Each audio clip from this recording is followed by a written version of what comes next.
The Body Snatchers, 1884, by Robert Louis Stevenson, read by Patrick Drug and Alexander Trustrup. Every night in the year, 4 of us sat in the small parlour of the George at Debenham, the undertaker, and the landlord, and Fetz, and myself. Sometimes there would be more, but blow high, blow low, come rain or snow or frost, we 4 would be each planted in his own particular armchair. Fetz was an old drunken Scotsman, a man of education obviously, and a man of some property, since he lived in idleness. He had come to Debenham years ago, while still young, and by a mere continuance of living had grown to be an adopted townsman. His blue camlet cloak was a local antiquity, like the church spire. His place in the parlour at the George, his absence from church, his old crapulous disreputable vices, were all things, of course, in Debenham. He had some vague radical opinions and some fleeting infidelities, which he would now and again set forth and emphasize with tottering slaps upon the table. He drank rum, 5 glasses regularly, every evening, and for the greater portion of his nightly visit to the George sat, with his glass in his right hand, in a state of melancholy, alcoholic saturation. We called him the doctor, for he was supposed to have some special knowledge of medicine, and had been known upon a pinch to set a fracture or reduce a dislocation, but beyond these slight particulars we had no knowledge of his character and antecedents. One dark winter night, it had struck 9 some time before the landlord joined us, there was a sick man in the George. A great neighbouring proprietor suddenly struck down with apoplexy on his way to Parliament, and the great man's still greater London doctor had been telegraphed to his bedside. It was the first time that such a thing had happened in Debenham, for the railway was but newly open, and we were all proportionately moved by the occurrence. "He is come," said the landlord after he had filled and lighted his pipe. "He?" said I. "Who? Not the doctor?" "Himself." "What's his name?" "Dr. McFarlane," said the landlord.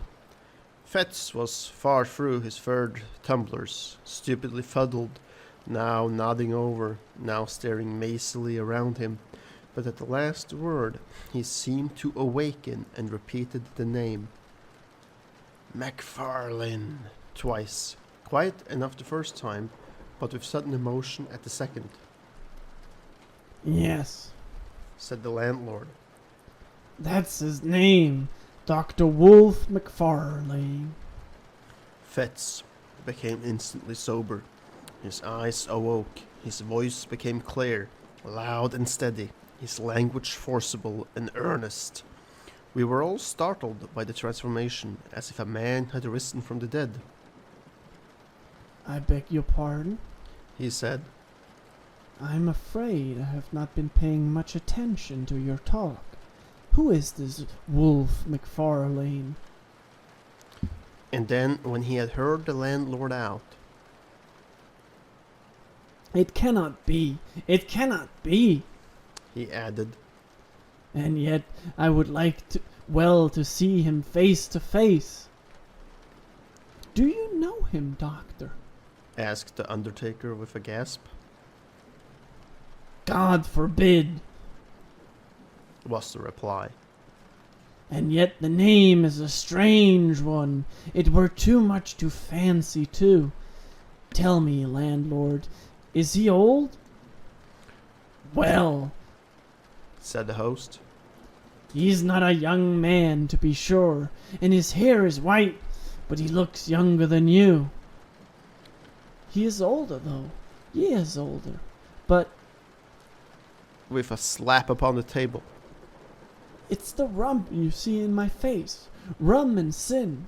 This man, perhaps, may have an easy conscience and a good digestion. Coincidence? Hear me speak. You would think I was some good old decent Christian, would you not? But no, not I. I never canted. Voltaire might have canted if he'd stood in my shoes. But the brains? With a rattling fillip on his bald head. The brains were clear and active, and I saw and made no deductions. If you know this doctor, I ventured to remark after somewhat awful pause, I should gather that you do not share the landlord's good opinion. Fetz paid no regard to me. Yes, He said with a sudden decision. I must see him face to face. There was another pause, and then a door was closed rather sharply on the first floor, and a step was heard upon the stair. That's the doctor. Cried the landlord. Look sharp, and you can catch him. It was but 2 steps from the small parlour to the door of the Old George Inn. The wide oak staircase landed almost in the street. There was room for a turkey rug and nothing more between the threshold and the last round of the descent. But this little space was every evening brilliantly lit up, not only by the light upon the stair and the great signal lamp below the sign, but by the warm radiance of the bar-room window. The George thus brightly advertised itself to passers-by in the cold street.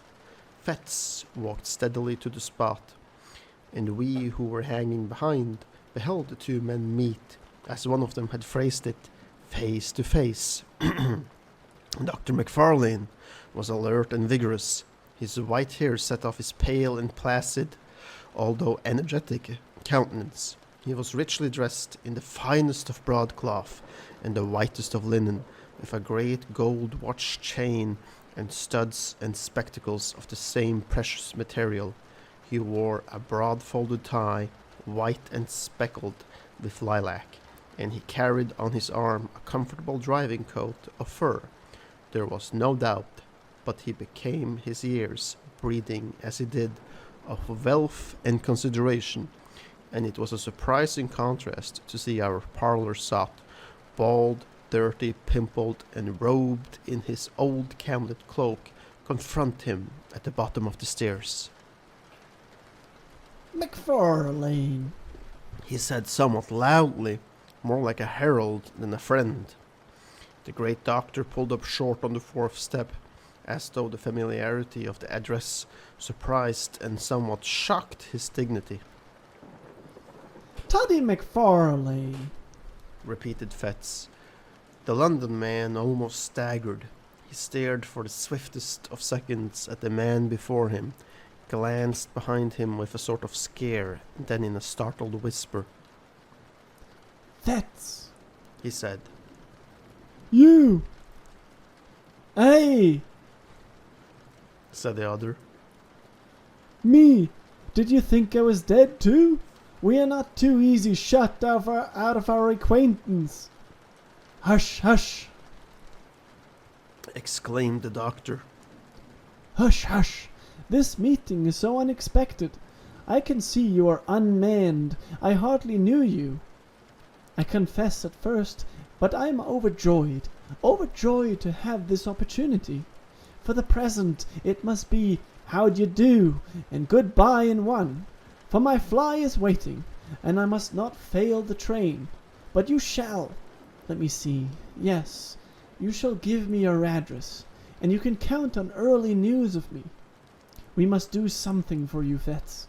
I fear you are out at elbows, but we must see to that for auld lang syne, as once we sang at suppers. Money, Cried Fetz. money from you. The money that I had from you is lying where I cast it in the rain. Dr. McFarlane had talked himself into some measure of superiority and confidence, but the uncommon energy of this refusal cast him back into his first confusion. A horrible, ugly look came and went across his almost venerable countenance. My dear fellow, he said. be it as you please, my last thought is to offend you. I would intrude on none. I would leave you my address, however. I do not wish it. I do not wish to know the roof that shelters you. Interrupted the other. I heard your name. I feared it might be you. I wish to know if, after all, there were a God. I know now that there's none. Begone! He still stood in the middle of the rug between the stair and doorway, and the great London physician, in order to escape, would be forced to step to one side. It was plain that he hesitated before the thought of this humiliation. White as he was, there was a dangerous glitter in his spectacles. But while he still paused uncertain, he became aware that the driver of his fly was peering in from the street at this unusual scene, and caught a glimpse at the same time of her little body from the parlour, huddled by the corner of the bar. The presence of so many witnesses decided him at once to flee. He crouched together, brushing on the wainscot, and made a dart like a serpent, striking for the door. But his tribulation was not yet entirely at an end, for even as he was passing, Fetz clutched him by the arm, and these words came in a whisper, and yet painfully distinct. Have you seen it again? The great, rich London doctor cried out aloud with a sharp, throttling cry.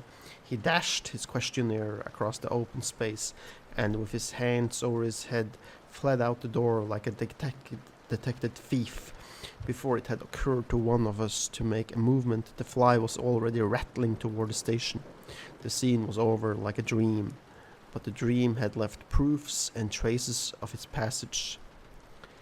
Next day the servant found the fine gold spectacles broken on the threshold, and that very night we were all standing breathless by the bar-room window, and Fetz at our side, sober, pale, and resolute in look.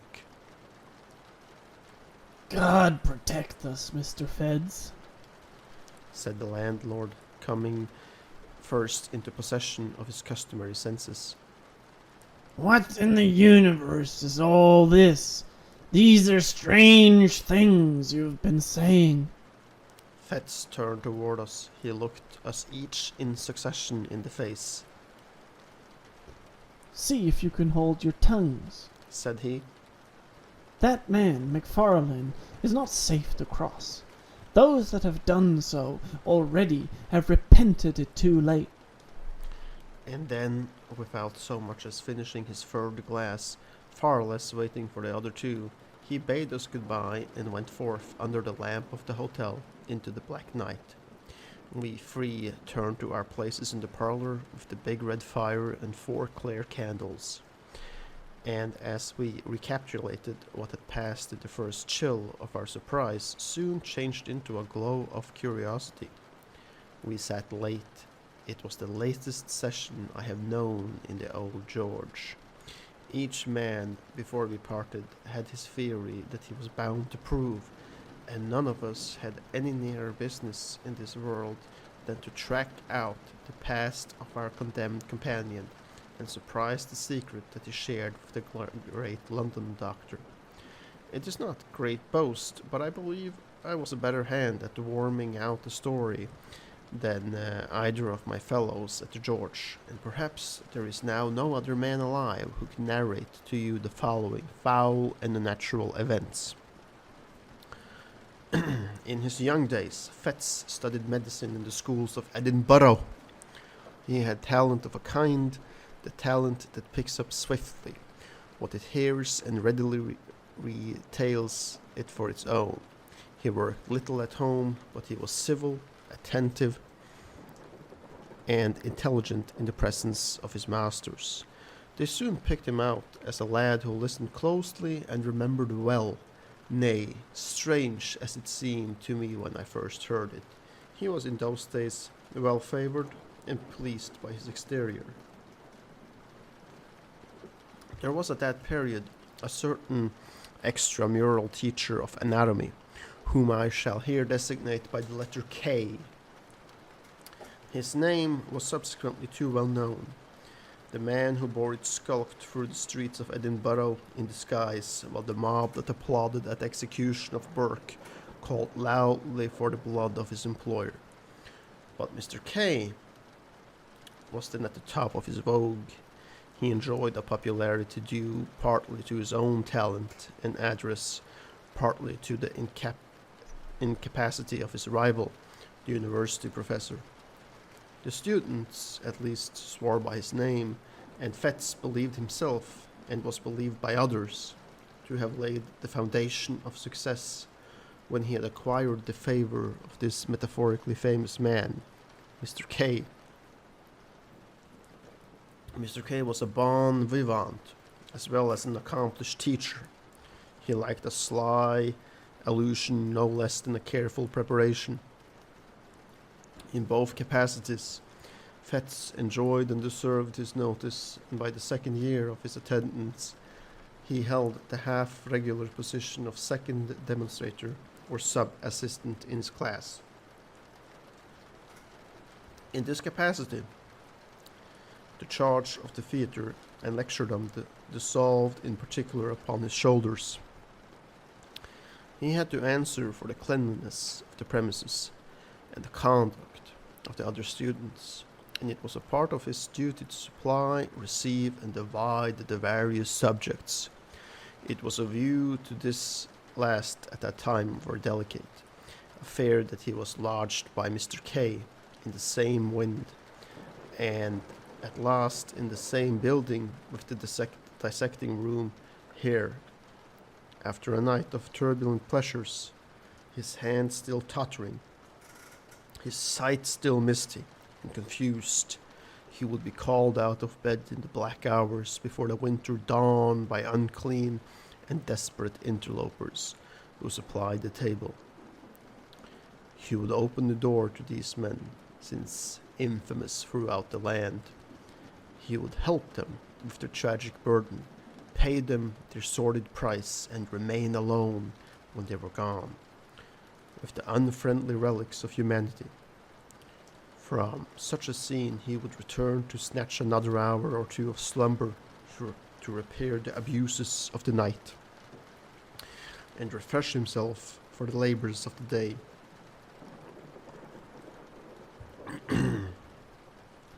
Few lads could have been more insensible to the impressions of a life thus passed among the ensigns of mortality. His mind was closed again, all general considerations. He was incapable of interest in the fate and fortunes of another, the slave of his own desires and low ambitions. Cold, light, and selfish in the last resort, he had that modicum of prudence miscalled mortality, which keeps a man from inconvenient drunkenness or punishable theft. He coveted, besides, a measure of consideration from his masters and his fellow pupils, and he had no desire to fail conspicuously in the external parts of life. Thus he made his pleasure to gain some distinction in his studies, and day after day rendered unimpeachable eye service to his employer, Mr. K. For his day of work he indemnified himself by nights of roaring, blackguardly enjoyment, and when that balance had been struck, the organ that he called his conscience declared itself content. The supply of subjects was continual trouble to him as well as to his master. In the large and busy class, the raw material of anatomies kept perpetually running out, and the business thus rendered necessary was not only unpleasant in itself, but threatened dangerous consequences to all whom were concerned. It was the policy of Mr. K to ask no questions in his dealings with the trade. They bring the body and we pay the price, He used to say, dwelling on the alliteration. Quid pro quo. And again, and somewhat profanely, Ask no questions. he would tell his assistants. For conscience sake. There was no understanding that the subjects were provided by the crime of murder. Had that idea had been broached to him in the words, he would have recoiled in horror, but the lightness of his speech upon so grave matter was in itself an offence against good manners, and a temptation to the men with whom he dealt. Fetz, for instance, had often remarked to himself upon the singular freshness of the bodies. He had been struck again and again by the hang-dog, abdominal looks of the ruffians who came to him before dawn, and putting things together clearly in his private thoughts. He, perhaps, attributed a meaning to immoral, and too categorical to the unguarded counsels of his master. He understood his duty, in short, to have free branches, to take what was brought, to pay the price, and to avert the eye from any evidence of crime. One November morning, this policy of silence was put sharply to the test. He had kept awake all night, with a racking toothache, pacing his room like a caged beast, or throwing himself in fury on his bed, and had fallen at last into that profound, uneasy slumber that so often follows on a night of pain, when he was awakened by the third or fourth angry repetition of the concerted signal. There was a thin, bright moonshine. It was bitter cold, windy, and frosty. The town had not yet awakened, but an indefinable stir already preluded the noise and business of the day. The ghouls had come later than usual, and they seemed more than usually eager to be gone. Fetz, sick with sleep, lighted them upstairs. He heard their grumbling Irish voices through a dream, and as they stripped the sack from their sad merchandise, he leaned dozing, with his shoulder popping against the wall. He had to shake himself to find the men their money. As he did so, his eyes lighted on the dead face. He started. He took 2 steps nearer, with the candle raised. God almighty! He cried. That is Jane Galbraith! The men answered nothing, but they shuffled near the door. I know her, I tell you. He continued. She was alive and hearty yesterday. It's impossible she can be dead. It's impossible you should have got this body fairly. Sure, sir, you're mistaken entirely, said one of the men. But the other looked Fetz darkly in the eyes and demanded the money on the spot. It was impossible to misconceive the threat or to exaggerate the danger. The lad's heart failed him. He stammered some excuses, counted out the sum, and saw the hateful visitors depart. No sooner were they gone than he hasted to confirm his doubts. By a dozen unquestionable marks, he identified the girl he had jested with the day before. He saw with horror marks upon her body that might well betoken violence. A panic seized him, and he took refuge in his room. There he reflected at length over the discovery that he had made, considered soberly the bearing of Mr. K's instructions, and the danger to himself of interference in so serious a business. And at last, in some perplexity, determined to wait for the advice of his immediate superior, the class assistant. This was a young Dr. Wolf McFarlane, a high favorite among all the reckless students, clever, dissipated, and unscrupulous to the last degree. He had travelled and studied abroad. His manners were agreeable and a little forward. He was an authority on stage, skillful on the ice or the links of skate or golf club. He dressed with nice audacity, and to put the finishing touch upon his glory, he kept a gig and a strong frothing horse. With Fetz, he was on terms of intimacy. Indeed, their relative positions called for some community of life. And when subjects were scarce, the pair would drive far into the country in McFarlane's gig, visit and desecrate some lonely graveyard, and return before dawn with their booty to the door of the dissecting room. On that particular morning, McFarlane arrived somewhat earlier than his wont. Fetz heard him and met him on the stairs, told him his story, and showed him the cause of his alarm. McFarlane examined the marks on her body.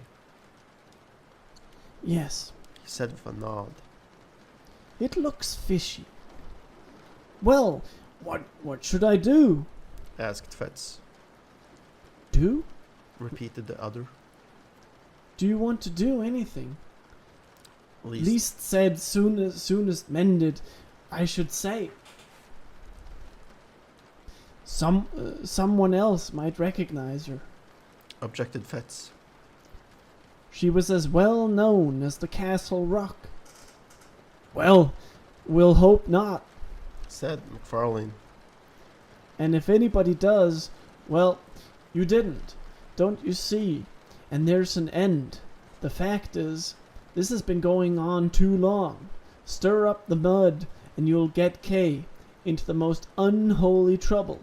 You'll be in a shocking box yourself. So will I, if you come to that. I should like to know how any one of us would look, or what the devil we should have to say for ourselves if any Christian witness box. For me, you know, there's one thing certain, that practically speaking, all our subjects have been murdered. McFarlane, Cried Fetz. come now, Sneered the other. as if you hadn't suspected it yourself. Suspecting is one thing, and proof another. Yes, I know, and I'm as sorry as you are. This should have come here. Tapping the body with his cane. The next best thing for me is not to recognize it, and He added coolly. I don't. You may, if you please. I don't dictate, but I think a man of the world would do as I do.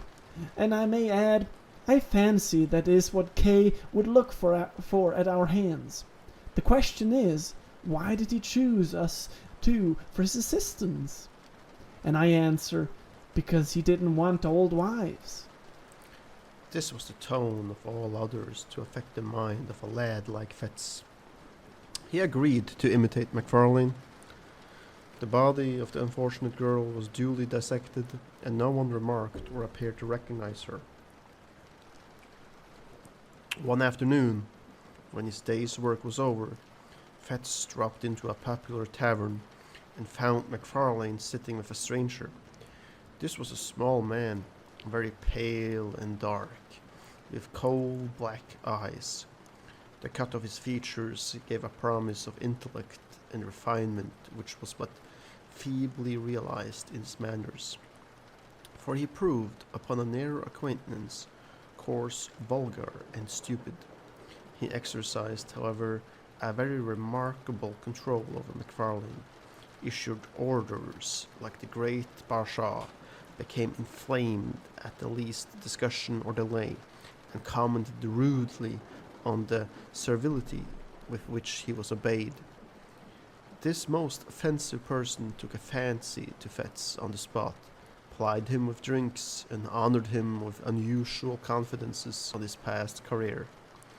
If a tenth part of what he confessed were true, he was a very loathsome rogue, and the lad's vanity was tickled by the attention of so experienced a man. I'm a pretty bad fellow myself, The stranger said, remarked. but McFarlane is the boy. Toddy McFarlane, I call him. Toddy, order your friend another glass. Or it might be.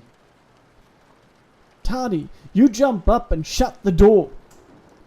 Toddy hates me. He said again. Oh yes, Toddy, you do.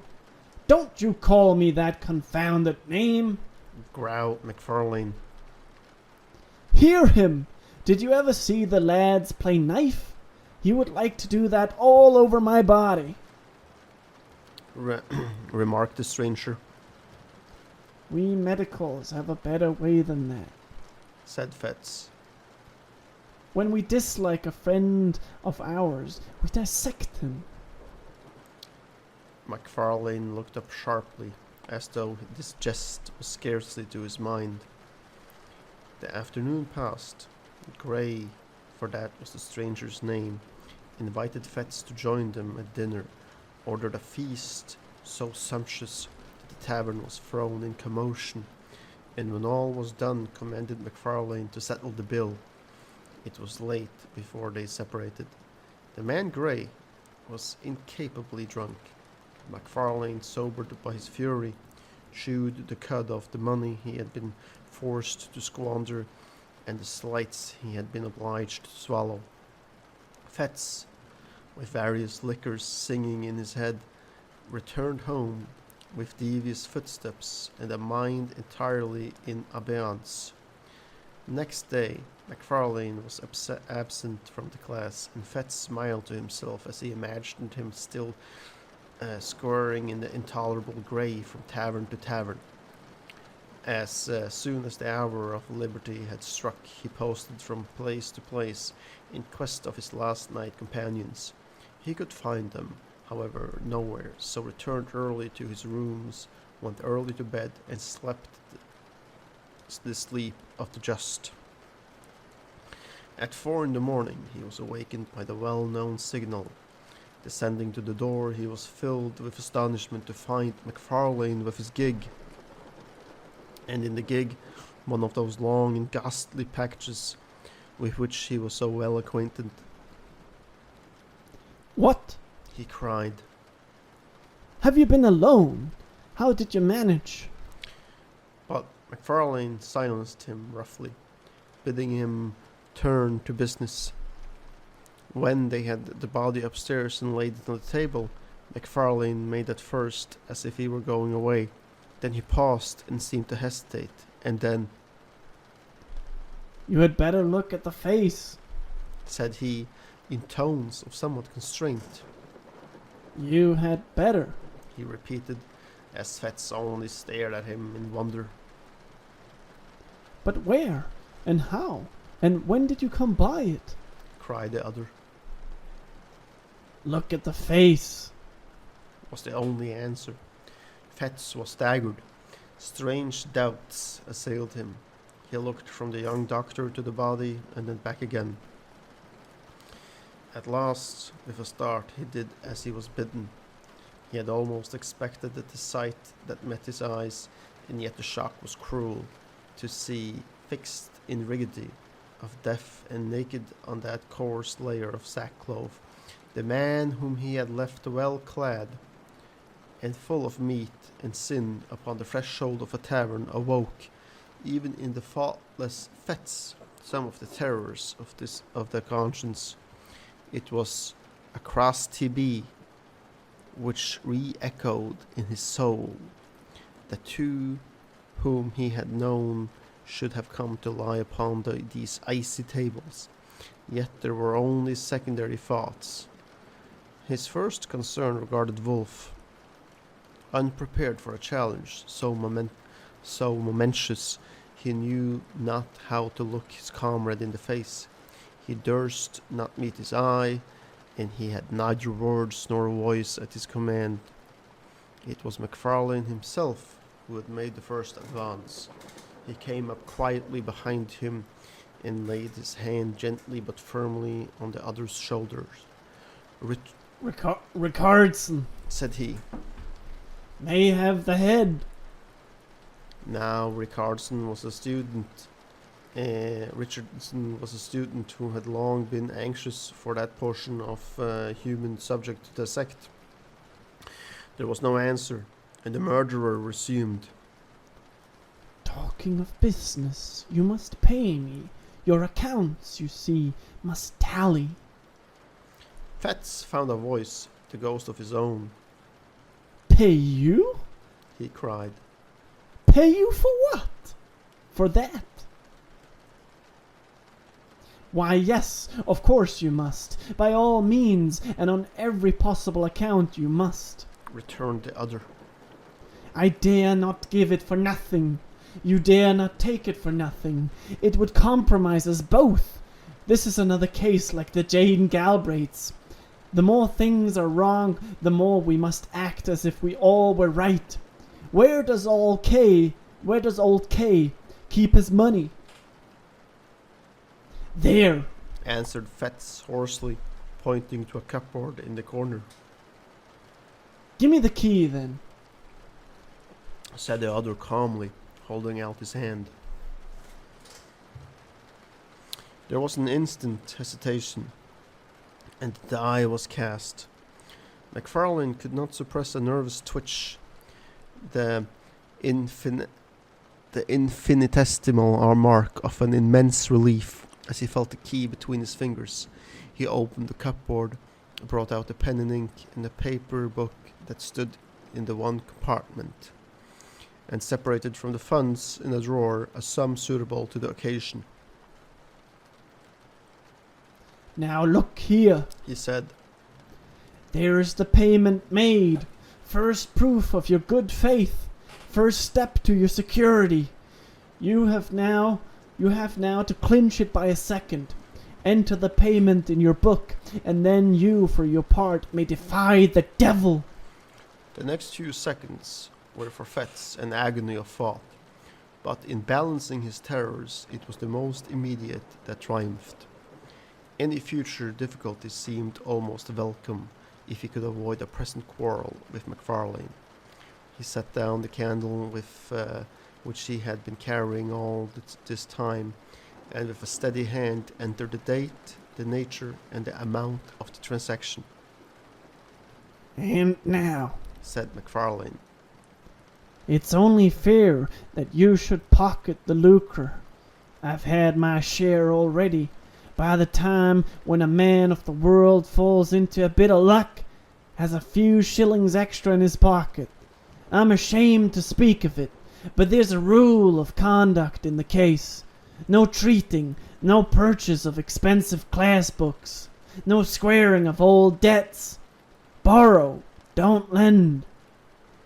McFarlane, Began Fats, still somewhat hoarsely. I have put my neck in a halter to oblige you. To oblige me? Cried Wolf. Oh, come, you did, as near as I can see the matter, what you downright had to do in self-defense. Suppose I got into trouble, where would you be? This second little matter flows clearly from the first. Mr. Gray's the continuation of Miss Galbraith. You can't begin and then stop. If you begin, you must keep on beginning. That's the truth. No rest for the wicked. A horrible sense of blackness and the treachery of fate seized hold upon the soul of the unhappy student. My God! He cried. But what have I done? And when did I begin? To be made a class assistant in the name of reason. Where's the harm in that? Service wanted the position. Service might have got it. Would he have been where I am now? My dear fellow, Said McFarlane. what a boy you are. What harm has come to you? What harm can come to you if you hold your tongue? Why, man, do you know what this life is? There are two squads of us, the lions and the lambs. If you're a lamb, you'll come to lie upon these tables like Gray or Jane Galbraith. If you're a lion, you'll live and drive a horse like me, like Kay, like all the world with any wit or courage. You're staggered at the first, but look at Kay. My dear fellow, you're clever. You have pluck. I like you, and Kay likes you. You were born to lead the hunt, and I tell you, on my honor and my experience of life, 3 days from now, you'll laugh at all these scarecrows like a high school boy at a farce. And with that, McFarlane took his departure and drove off up the wind in his gig to get under cover before daylight. Fetz was thus left alone with his regrets. He saw the miserable peril in which he stood involved. He saw with inexpressible dismay that there was no limit to his weakness, and that from concession to concession he had fallen from the arbiter of McFarlane's destiny to his paid and helpless accomplice. He would have given the world to have been a little braver at the time, but it did not occur to him that he might still be brave. The secret of Jane Galbraith and the cursed entry in the daybook closed his mouth. Hours passed. The class began to arrive. The members of the unhappy Grey were dealt out to one and to another, and received without remark.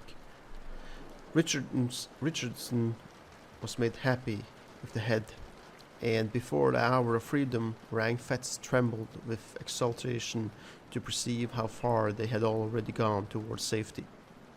For 2 days he continued to watch, with increasing joy, the dreadful process of his disguise. On the 3rd day, McFarlane made his appearance. He had been ill, he said, but he made up for lost time by the energy with which he directed the students. To Richardson, in particular, he extended the most valuable assistance and advice, and that student, encouraged by the praise of the demonstrator, burned high with ambitious hopes and saw the medal already in his grasp. Before the week was out, McFarlane's prophecy had been fulfilled. Fetz had outlived his terrors and forgotten his baseness. He began to plume himself upon the courage, and had so arranged the story in his mind that he could look back on these events with an unhealthy pride. Of his accomplice he saw but little. They met, of course, in the business of the class. They received their orders together from Mr. K. At times they had a word or two in private, and McFarlane was from first to last particularly kind and jovial. But it was plain that he avoided any reference to their common secret, and even when Fetz whispered to him that he had cast in his lot with the lions and forsworn the lambs, he only signed to him smilingly to hold his peace. At length an occasion arose which threw the pair once more into a closer union. Mr. K was again short of subjects. Pupils were eager, and it was a part of this teacher's pretensions to be always well supplied. At the same time, there came the news of burial in rustic graveyard of Glencorse. Time has little changed the place in question. It stood then as now upon a cross road, out of call of human habitations, and burial phantoms deep in the foliage of 6 cedar trees. The cries of the sheep upon the neighboring hills, the streamlets upon the either hand, one loudly singing among pebbles, and the other dripping furtively from pond to pond. The stir of the wind in mountainous old flowering chestnuts, and once in 7 days the voice of the bell and the old tunes of the precentor were the only sounds that disturbed the silence around the rural church. The Resurrection Man, to use a by-name of the period, was not to be deterred by any of the sanctities of customary piety. It was a part of his trade to despise and desecrate the scrolls and trumpets of old tombs, the paths worn by the feet of worshippers and mourners, and the offerings and the inscriptions of bereaved affection. To rustic neighborhoods, where love is more than commonly tenacious, and where some bonds of blood or fellowship unite the entire society of a parish, The body snatcher, far from being repelled by natural respect, was attracted by the ease and safety of the task. Two bodies that had been laid in earth in joyful expectations of a far different awakening. There came that hasty, lamp-lit, terror-haunted resurrection of the spade and mattock. The coffin was forced, the cerements torn, and the melancholy relics clad in sackcloth, after being rattled for hours on moonless byways, were at length e-post to uttermost indignities before a class of gasping boys. Somewhat as two vultures may swoop upon a dying lamb, Fetz and MacFarlane were to be let loose upon a grave in that green and quiet resting place. The wife of a farmer, a woman who had lived for 60 years and been known for nothing but good butter and a godly conversation, was to be rooted from her grave at midnight and carried, dead and naked, to that faraway city that she had always honored with her Sunday's best. The place beside her family was to be empty till the crack of doom.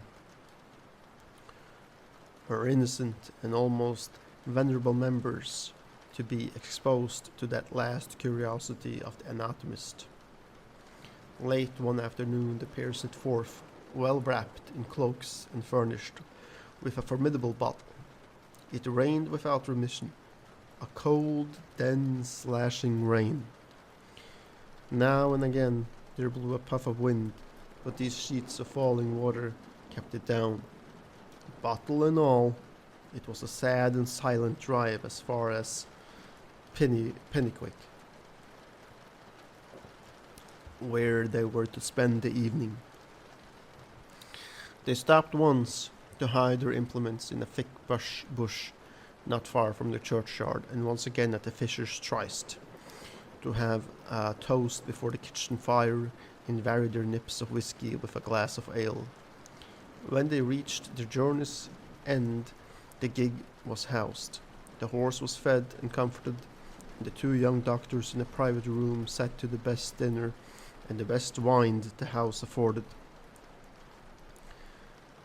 The lights, the fire, the beating rain upon the window, the cold, incongruous work that lay before them added zest to their enjoyment of the meal. With every glass, their cordiality increased. Soon MacFarlane handed the little pile of gold to his companion. "A compliment," He said. "Between friends, these little accommodations ought to fly like pipe lights." Fetz pocketed the money and applauded the sentiment to the echo. "You are a philosopher," He cried. "I was an ass till I knew you. You and Kay, between you, by the Lord Harry, but you'll make a man of me." "Of course we shall." Applauded MacFarlane. "A man! I tell you, it required a man to back me up the other morning. There's some big, brawling, 40-year-old cowards who would have turned sick at the look of the thing. But not you. You kept your head. I watched you." "Well, and why not?" Fetz thus wanted himself. "It was no affair of mine. There was nothing to gain on the one side but disturbance, and on the other I could count on your gratitude, don't you see?" And he slapped his pocket till the gold pieces rang. MacFarlane somehow felt a certain touch of alarm at these unpleasant words. He may have regretted that he had taught his young companion so successfully, but he had no time to interfere, for the other nosily continued to this boastful strain. "The great thing is not to be afraid. Now, between you and me, I don't want to hang. That's practical. But for all cant, MacFarlane, I was born with a contempt. hell, God, devil, right, wrong, sin, crime, and all the old gallery of curiosities. They may frighten boys, but men of the world, like you and me, despise them. Here's to the memory of Grey. It was by this time growing somewhat late. The gig, according to order, was brought round to the door with both lamps brightly shining, and the young men had to pay their bill and take the road. They announced that they were bound for Peebles, and drove in the direction till they were clear of the last houses of the town, then extinguished the lamps, returned upon their course, and followed a by-road toward Glencore's. There was no sound but that of their own passage, and the incessant, strident pouring of the rain. It was pitch dark. Here and there a white gate or a white stone in the wall guided them for a short space across the night. But for the most part, it was a foot pace, and almost groping, that they picked their way through the recent blackness to their solemn and isolated destination, in the sunken woods that traversed the neighborhood of the burying ground. The last glimmer failed them, and it became necessary to kindle a match and re-illumine one of the lanterns of the gig. Thus, under the dripping trees, and environed by huge and moving shadows, they reached the scene of their unhallowed labours. They were both experienced in such affairs, and powerful with the spade, and they had scarce been 20 minutes at their task before they were rewarded by a dull rattle on the coffin lid. At the same moment, MacFarlane had, having hurt his hand upon a stone, flung his carelessly above his head the grave, in which they now stood almost to the shoulders. It was close to the edge of the plateau of the graveyard, and the gig lamp had been propped, the better to illuminate their labours. Against the tree, and on the immediate verge of the steep bank descending to the stream, Chance had taken a sure aim with the stone. Then came a clang of broken glass. Night fell upon them. Sound alternatively dull and ringing announced the bounding of the lantern down the bank, and its occasional collision with the trees. A stone or two which it had dislodged in its descent rattled behind it in the profundities of the glen, and the silence like night resumed its sway, and they might bend their hearing to its utmost pitch, but naught was to be heard except the rain, now marching to the wind, now steadily falling over miles of open country. There was so nearly at an end of their abhorred task that they judged in the wisest to complete it in the dark. The coffin was exhumed and broken open, the body inserted in the dripping sack and carried between them to the gig, one mounted to keep it in place, and the other taking the horse by the mouth, groping along by wall and bush until they reached the wider road by the Fisher's Tryst. Here was a faint, diffused radiancy, which they hailed like daylight. By that they pushed the horse to a good pace and began to rattle along merrily in the direction of the town.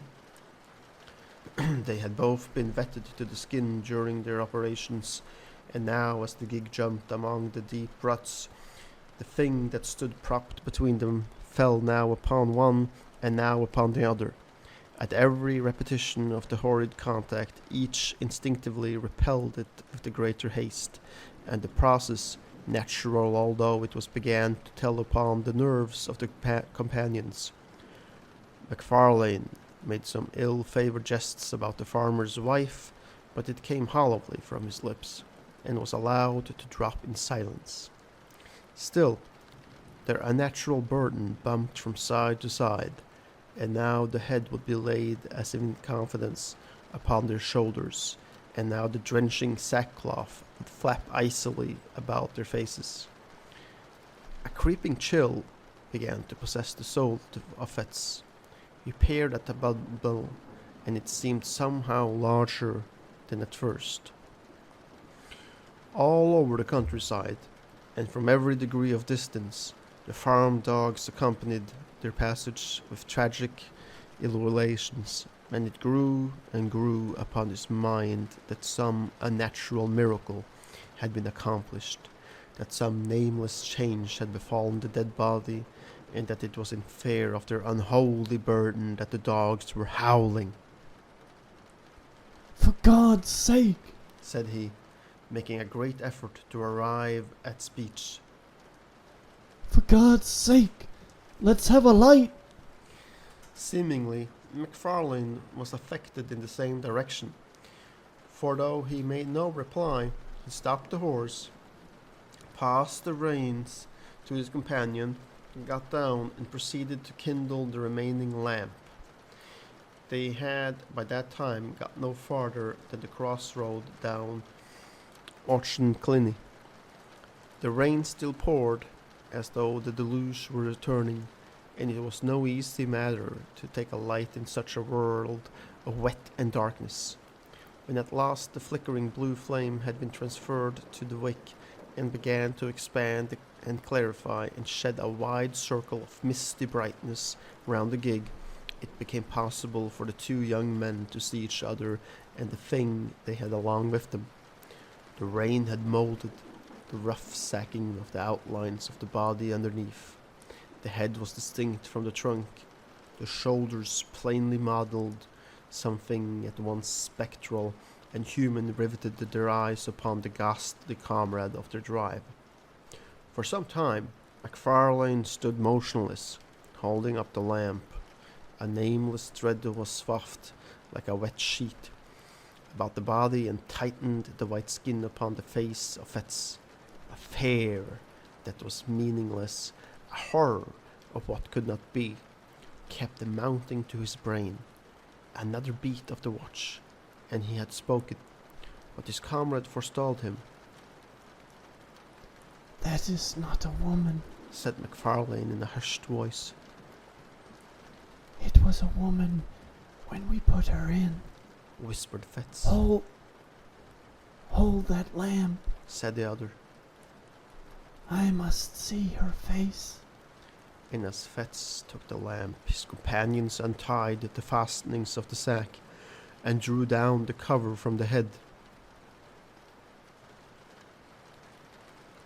The light fell very clear upon the dark, well-molded features and smooth-shaven cheeks of a too familiar countenance, often beheld in the dreams of both of these young men.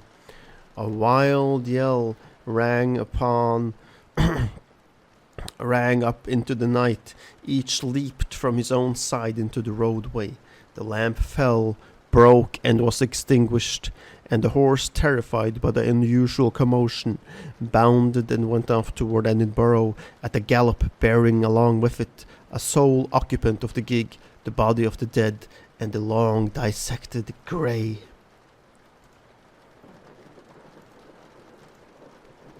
End of The Body Snatchers. Read by Patrick Rugg and Alexander Trustrip.